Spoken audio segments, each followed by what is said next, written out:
Today I donned my dog hair sweater to talk about a couple holiday movies I don't think you've seen yet. I'm Real Slim Katie. Let's get into it. Now, we've all heard of Muppet Christmas Carol, and hopefully, if you're watching this video, you know that that is without a doubt the best iteration of Christmas Carol ever made for film. So I'm not going to waste my breath to tell you about the cinematic masterpiece that that movie is. What I want to talk to you about is Muppet Christmas Carol's cousin, Emmett Otter's Jug Band Christmas. If you've never seen Emmett Otter's Jug Band Christmas, I think it could melt the polar ice caps with how warm it makes my heart. Read out the plot of this.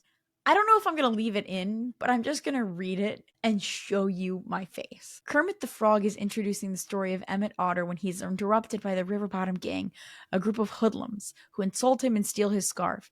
The scene then shifts to a river featuring Emmett and his widowed ma, who scrape by on the small amount of money Ma gets from doing laundry and Emmett gets from doing odd jobs in their community, Frogtown Hollow. Emmett and Ma are kind to their neighbors despite being often cheated out of what they deserve for the work they do. Why? Why would you do this to them? While window shopping in nearby Waterville, Ma and Emmett wistfully reflect on Pa's life and his unsuccessful snake oil venture. As Christmas approaches, they each hear of a talent contest with a grand prize of $50 and separately decide to enter so they can afford to surprise each other with a present. I literally got choked up reading that summary, thinking about what these poor fucking otters do for one another. I literally can't fucking talk about it. I can't even talk about it. If you've ever seen Mickey's Once Upon a Christmas, it is similar vibes of people doing whatever it takes to show each other how much they love each other. There's some absolutely delightful music. Well, I will be so fucking for real with you. I literally cannot read the synopsis of this without getting teary-eyed. So go at your own risk. Also, it's super short. I want to say it's like 45 minutes, 50 minutes. So you can watch this really fast. You can watch this while you're baking Christmas cookies. Next up on the docket is a little bit lighter, but still kind of deals with some heavier topics. You may or may not have heard of the highly Oscar-nominated film The Holdovers, which I used to relentlessly make fun of because it was promoted a redonkulous fucking amount in theaters. I feel like I watched that trailer for a year before it came out. Now that's an exaggeration, but it's what it felt like. But The Holdovers essentially takes place in the early 70s, watching a group of high school boarding students who are stuck at school during winter break. And in the Amazon Prime description, it describes Paul Giamatti's character as a curmudgeon.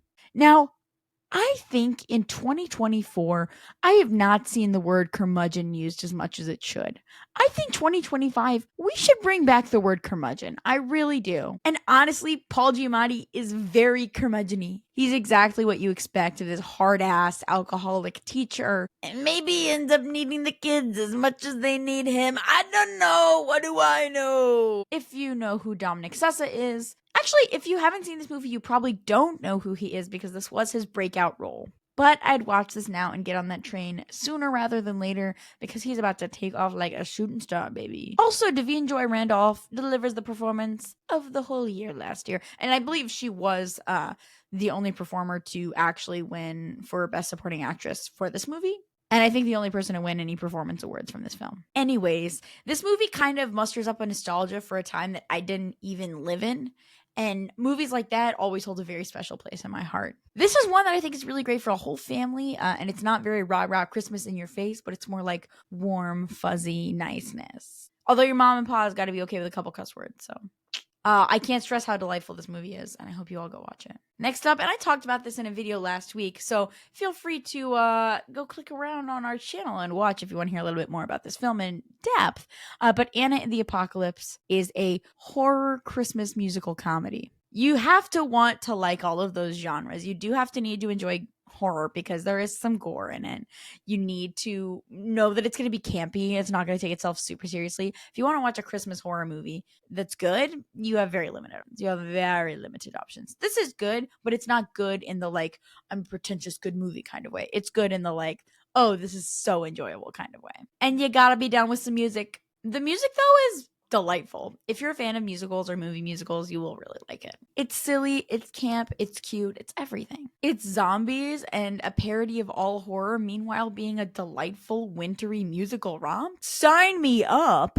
But seriously, I do have a full video on that if you want some more info before making your choice. Next up, I got a Christmas rom-com recommendation. We actually just recently, for the first time, watched Love Actually, which was delightful. But I hear that referenced a lot in terms of holiday romance, so I want to bring up something a little bit lighter hearted. The Holiday, streaming on Netflix, is a rom-com with Emma Roberts about two people who decide to be each other's holiday dates for the whole year so they don't have to worry about bringing someone new home to the family. Honestly, there's just a great cast. This is one of those rom-coms, if you guys have seen Love Hard with Jimmy O Yang, doesn't take itself super seriously and allows itself to have some really goofy moments, like the kind of goofiness that makes comedies actually good and not in a forced, awkward, horrible way. Now, it is a rom-com, so it is cheesy, so know that going in. But it's not like Feast of the Seven Fishes cheesy, okay? Plus, if you're a recovering theater kid, Kristen Chenoweth is in it, so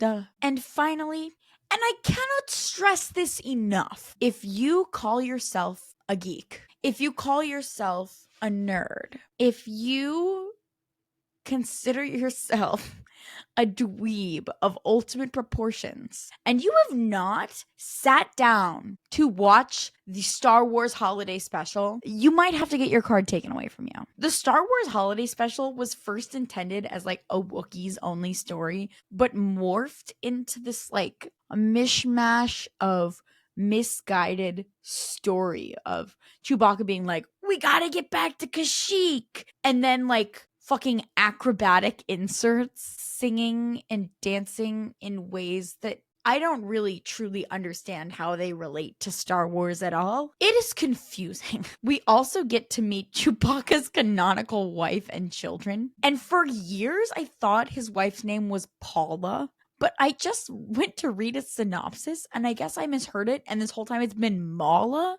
And I'm sorry, I think Paula's a better name. Like, I get it. This universe does not have like traditional names, but I think it's so fucking funny, the idea of him being like, I'm Chewbacca and this is my wife, Paula. Are you joking?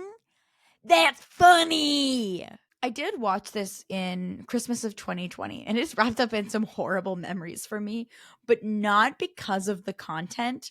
It's such a mind fuck. It actually makes me feel a little crazy. Andrew and I watched the whole thing, and as two diehard Star Wars fans, I do believe that you should watch it, but I don't think it's you're watching it to marvel in the spectacle of this piece of art they've created. I think it's like, watch it to be like, yeah, I fucking watched that.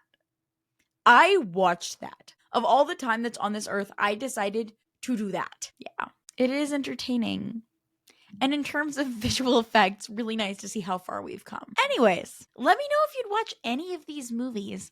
I'd be super, super curious to hear what you guys think. Have we seen any of these before? Do we like any of these at all? Let me know. And if you like the kind of content we're making, I make this kind of stuff all the time, and so does my best friend Louie. So give us a subscription if you want to see what else we do. Anyways, happy holidays from your friends at Geek Gourmet. Bye!